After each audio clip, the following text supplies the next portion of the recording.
हाँ, बहुत अच्छी बात है कि प्रधानमंत्री जी ने वहाँ जो बातें यहाँ करते हैं वही वहाँ की और अंतर्राष्ट्रीय स्तर पे की, अग्रसर होके भाग लिया। ब्रिक्स में तो प्रधानमंत्री जी को जाना ही जाना था सूरत में, नहीं जाते तो बहुत उसका विपरीत असर पड़ना था। जवाहरलाल जी जो पहले प्रधानमंत्री थे वो भी, उनकी भी विदेश नीति बड़ी प्रभावशाली थी, लेकिन अंत में वो भी चीन का हमला हो ही गया। बहुत अच्छी बात है कि प्रधानमंत्री जी ने वहाँ जो बातें यहाँ करते हैं वही वहाँ की और अंतर्राष्ट्रीय स्तर पे की, और बहुत सारे विकासशील देश जो हैं वहाँ उनके प्रतिनिधि थे। तो ये बातें कहने वाली हैं, क्योंकि जो आतंकवाद है ये केवल हमारे देश तक सीमित नहीं है, ये सारे विश्व में फैला हुआ है और इसका विरोध डट के करना चाहिए हर एक व्यक्ति को।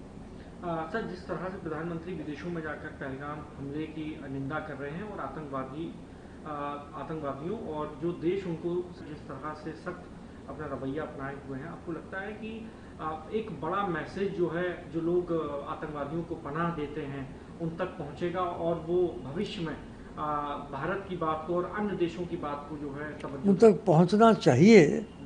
अब वो जो आतंकवाद का प्रोत्साहन कर रहे हैं देश, उनके ऊपर कोई असर पड़ेगा या नहीं ये तो मैं कह नहीं सकता, लेकिन मैसेज तो पहुंच जाएगा, उसमें कोई शक नहीं। और बल्कि दिलचस्प बात यह है, कल ही मैंने देखा था कि वो फॉरेन मिनिस्टर जो थे बेनज़ीर भुट्टो के लड़के, उन्होंने कहा भी था कि ऐसी परिस्थिति होती है तो हम अपने ये जो दो आतंकवादी हैं उनको भेज भी सकते हैं। हालांकि वहाँ शोर गुल मचा इस बात के ऊपर, लेकिन कह दिया उन्होंने।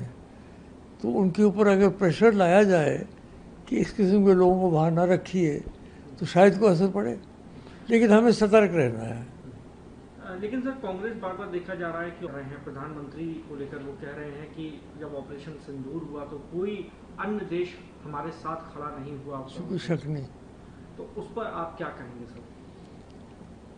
हमें आशा तो थी, भूटान है, नेपाल है, श्रीलंका है, हमारे जो देश है पड़ोसी देश, आशा थी कि वो कुछ वक्तव्य दें, लेकिन दिया नहीं उन्होंने, यानी खड़े नहीं हुए उस समय। ठीक कह रहे हैं आप।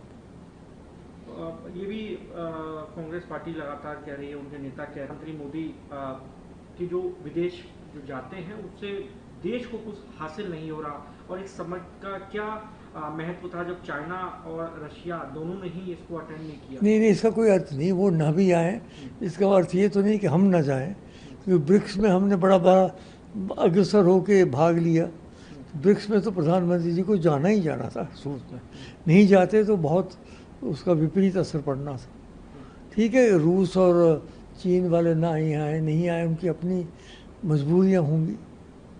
और जो पाकिस्तान के साथ जब हम लोगों के तनाव बढ़ा और जो जिन देशों ने साथ नहीं दिया कि फॉरेन पॉलिसी में कुछ आगे और बढ़ाना चाहिए। हाँ, बढ़ाना चाहिए। कुछ देशों ने तो विरोध किया, टर्की जैसा है, टर्की तो लगातार विरोध कर रहा है भारतवर्ष का, और वही देश हैं जो पाकिस्तान को मदद कर रहे थे बहुत हद तक। हमारी विदेश नीति जो है वो तो चलती रहनी चाहिए, कभी समाप्त नहीं होती है, कंटिन्यूम है। जवाहरलाल जी जो पहले प्रधानमंत्री थे वो भी, उनकी भी विदेश नीति बड़ी प्रभावशाली थी, लेकिन अंत में वो भी चीन का हमला हो ही गया। तो इसलिए एक उतार चढ़ाव होते हैं इसमें, हमें घबराना नहीं है उससे। बार बार ऐसा क्यों होता है सर कि कांग्रेस या अन्य विपक्षी दल इस बात को देश नीति फेल हो चुकी है? आप मानते हैं क्या ऐसा, इसमें कुछ सच्चाई है? अब देखिए, फेल हो चुकी है कि नहीं चुकी है, कोई ऐसा इम्तिहान तो है नहीं कि इसमें हम टिक करें, कितने मार्क करें। विदेश नीति तो एक इवॉल्विंग है, कंटिन्यूइंग है। तो मुझे लगता है कि विदेश नीति चल रही है, ठीक है, उसमें और हमें थोड़ा सा सक्रिय होना चाहिए, इसमें कोई शक नहीं।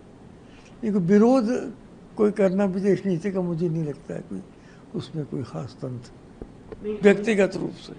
मैं पार्टी की तरफ से नहीं कह रहा हूँ, मैं जो बातें करता हूँ अपनी व्यक्तिगत रूप से कर रहा हूँ। उनका बार बार कांग्रेस पार्टी इस बात को कि वो जो 4 आतंकी थे जो पहलगाम आए हमारे लोगों को मार के, उनको भी अभी तक पकड़ा नहीं गया है। ये वाकई आश्चर्य की बात है, ये बड़े आश्चर्य की बात है कि वो नहीं पकड़े गए।